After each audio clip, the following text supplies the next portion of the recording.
Blog Talk Radio. All Pro Media Group Radio showcases professionals on a daily basis. Be inspired and listen to experts from around the globe share their accomplishments with you. APMG Radio, success at its finest. You're listening to APMG Radio. I'm Lucy, and today I'm pleased to introduce our special guest, Henry Halliday. Henry, thank you for joining us this afternoon.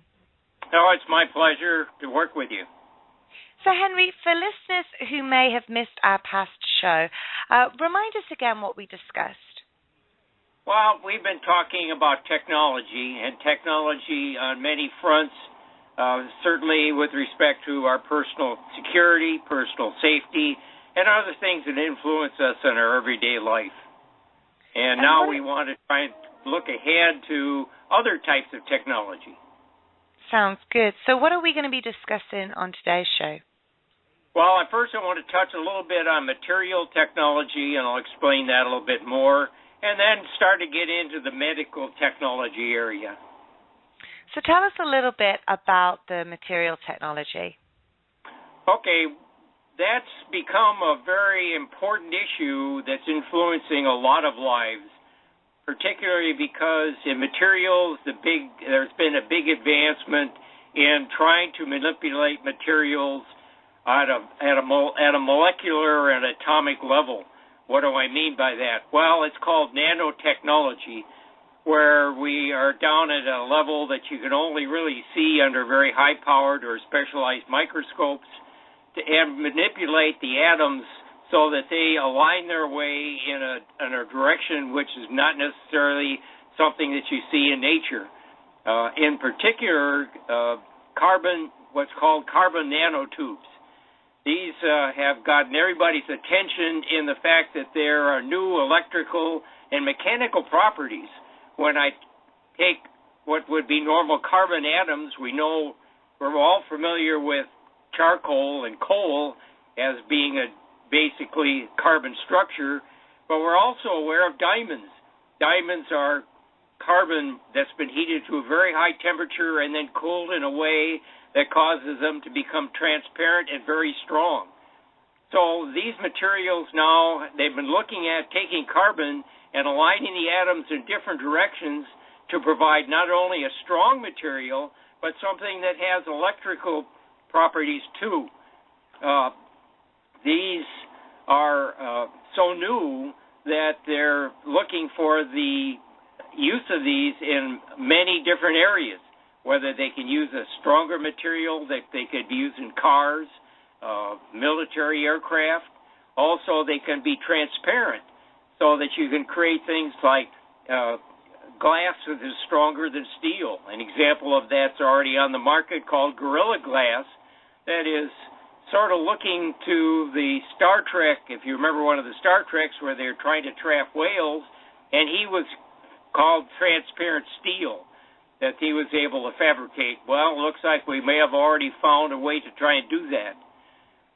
They're also looking at different ways of creating solar panels that just not take the visible light, but the invisible light called UV. That is beyond the wavelength of sight, but there's a lot of energy, and if they could combine the two, they could make solar panels that are almost 90 to 95% efficient in transforming sunlight into usable energy that we could use it on the Earth.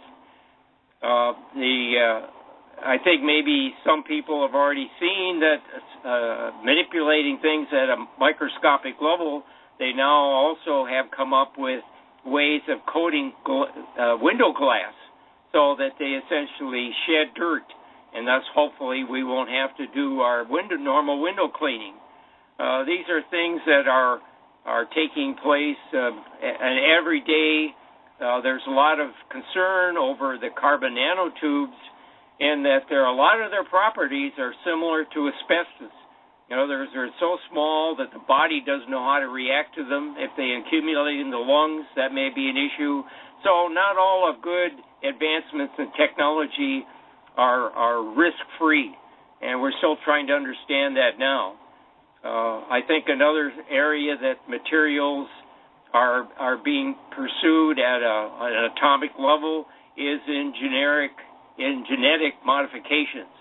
We're already seeing that we're able to map our genetic nature in the structure that's there to try and see if we can manipulate it such that we can prevent illnesses in people by knowing where in their structure that it has to be changed or it may be defects, so we replace elements of our genetic structure with better, more robust applications.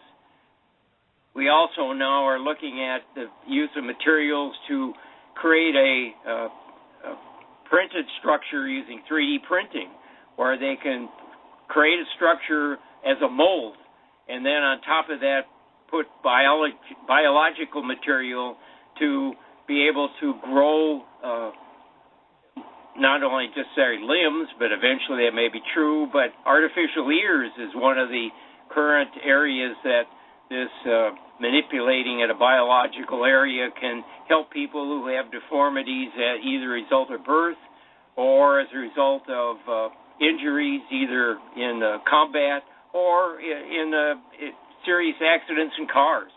So these things are moving along very well and very exciting in terms of what's happening in the medical field. Beyond that, I'd like to then diverse our attention to medical technology by itself, which has a lot of advancements that are taking place that make our life better, some which may change or how we view things. One of these happens to be in diagnostic tools. This primarily reflects on the fact we now have the capability of mapping our genome, our genetic structure that makes it fundamental to everyone. We're trying to understand what all of it means and how we build our history over modifying the genetic structure. 3D MRI, which is a means of using very strong magnetic fields to try and map what that structure is and how people are put together, is helping us to understand the interaction between each of the elements that makes up our gene structure. We also have now portable devices that enable us in technology-wise to bring the portable medical kit, if you will, into the field.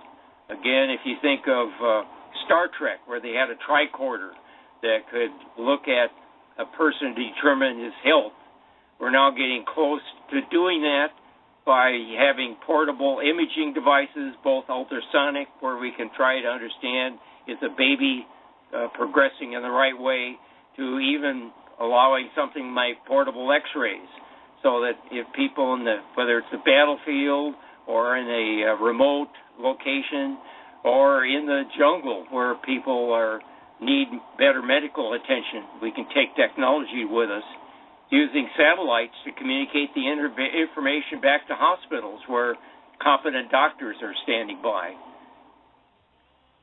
So these are very, very important to look at. Repair and replacement of human structures now are becoming more widely spread as the technology advances, and we're better able to integrate computers within a mechanical structure.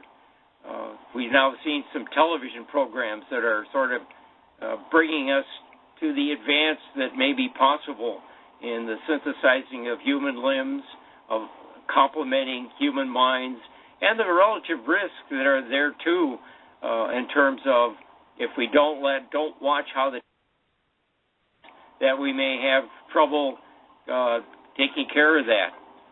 So in the meantime, we need to worry about what technology can do to help us maintain health in our own bodies.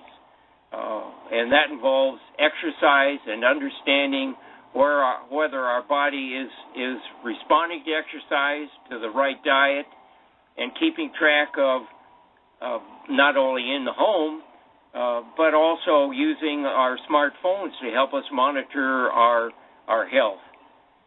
And one of these things that has become, I think, more important is what's called body composition monitors.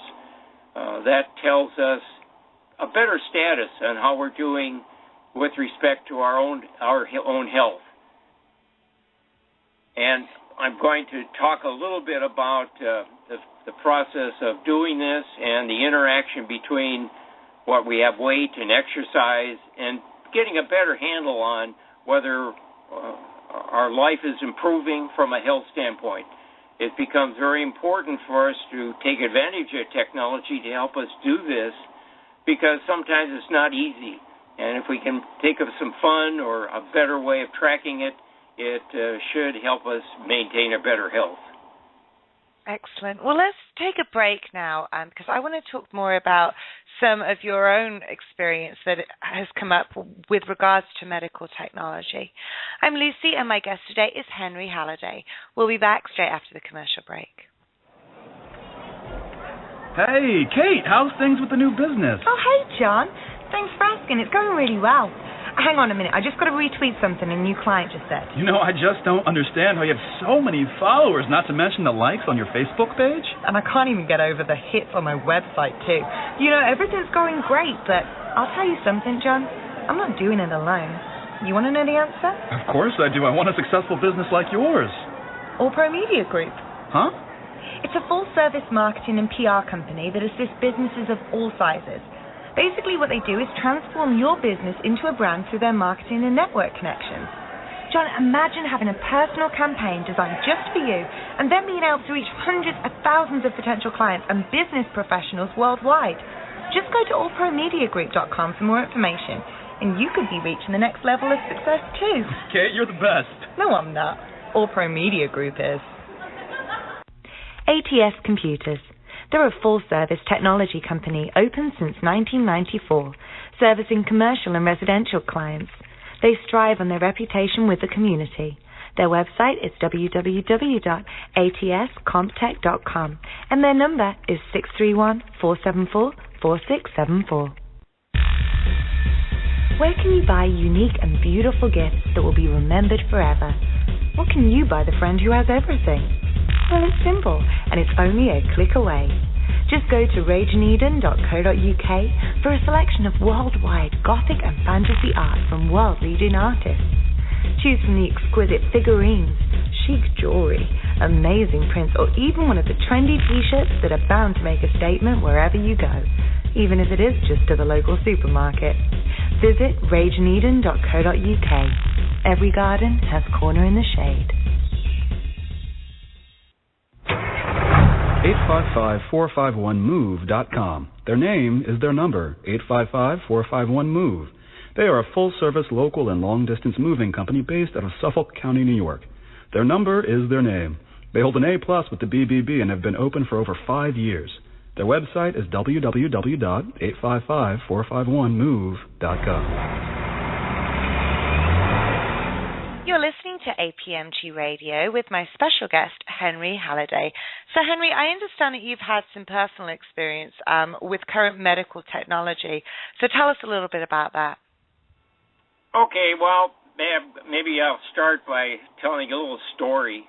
When I was a young kid, I always liked to get exercise. I participated in sports and did golf and swimming and those sort of things. And then I went to work where I had to earn a living, and a lot of that free time went away, but I decided I better try and do something to keep fit.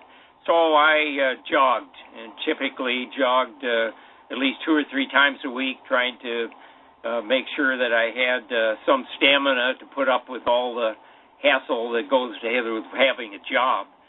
Then about 10 years ago, an old ankle injury caught up with me. I broke my ankle when I was in high school, and it finally gave out, so I had to give up jogging and look for some other way of getting exercise. And to do this, I decided, well, because of my ankle, the best way to try and get exercise was have an elliptical machine, which took the pressure off the ankle but still gave you a way of controlling how much energy you output. and chose one that had some way of at least giving an indication of how many calories and potential equivalent miles I could jog. And got to the point where I was doing this every night for about 20 minutes, a half hour, together a little standless side exercise just to try and keep fit.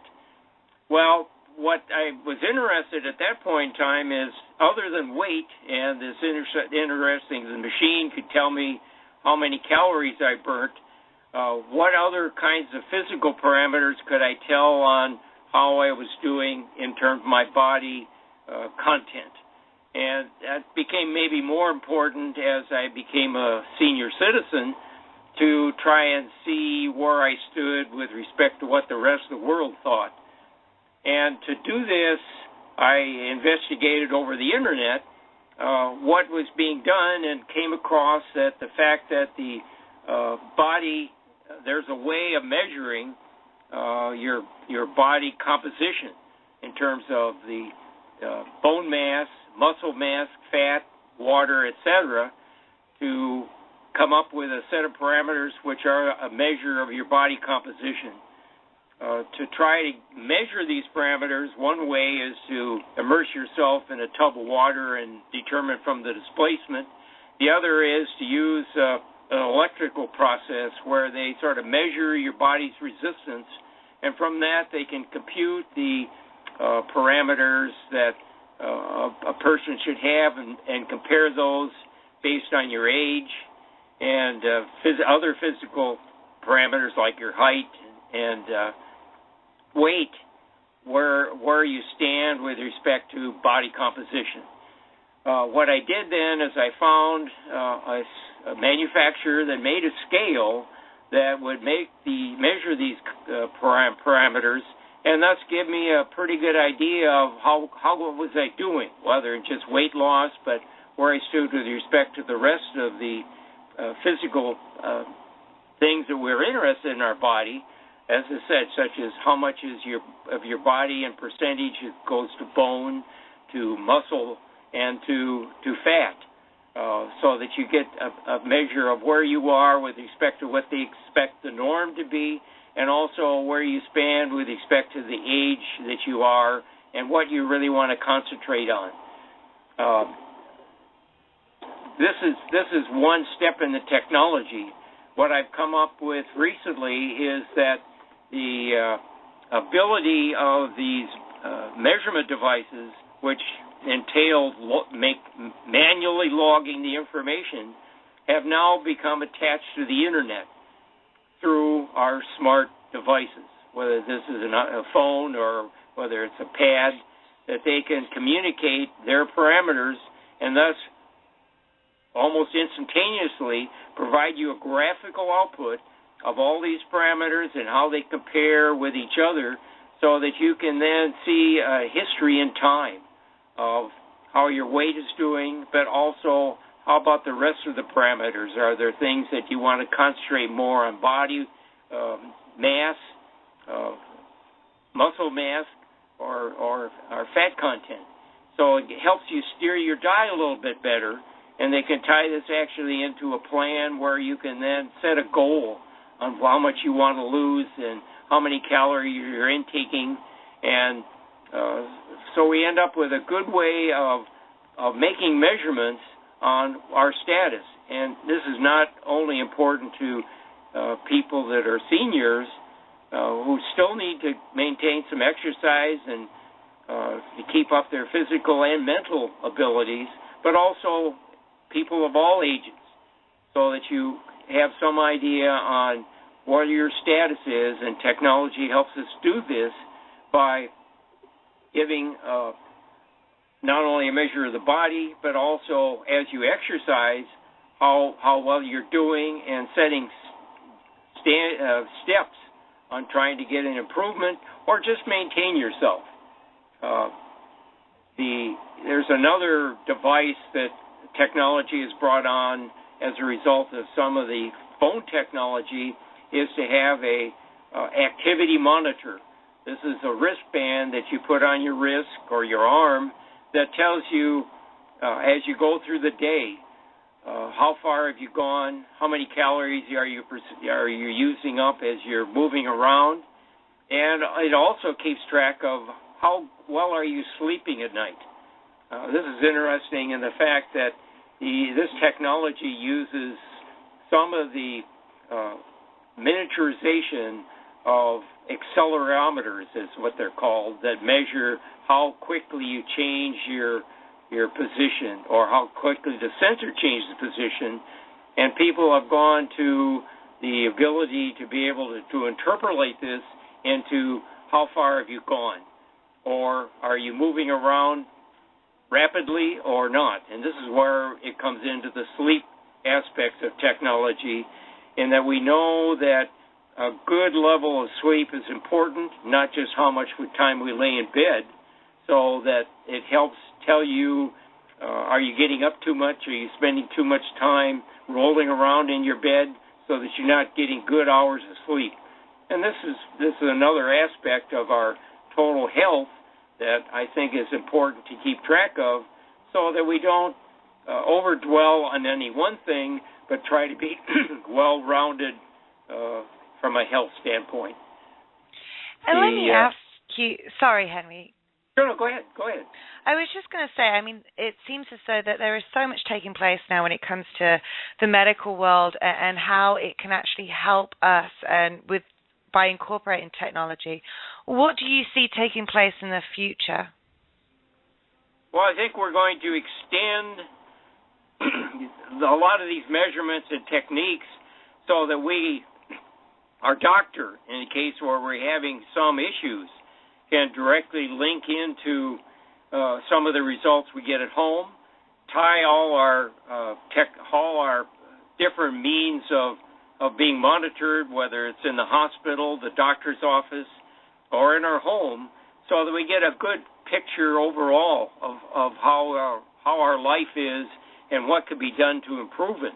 So this, again, is going to get into the area of personal privacy. How far do we go?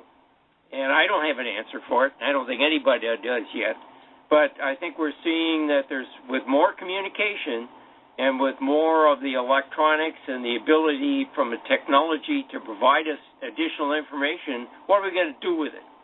And so that's going to be debated, I'm sure, for the next 100 years. But we want to take advantage of it if it helps us in our lives to do better, whether it's in our cars, whether it's in our security, or whether it's our health. We have to be prepared that if we can't do everything ourselves, so we need to involve others, whether it's our doctors, our mechanic, or anything else that has to do with our lives. Sharing is good, and the internet and the devices that connect to it have brought us to a point where we're going to have more of the sharing, and we're going to have to work to make sure that we have adequate protection for those things we don't want to share. And so that's going to be an issue as we go along to the rest of our lives. Before we finish up today, do you have any final thoughts with regards to what we've spoken about with medical technology and also materials? Yeah, I think materials are going to continue to evolve as we try to do better understand and control how we build things.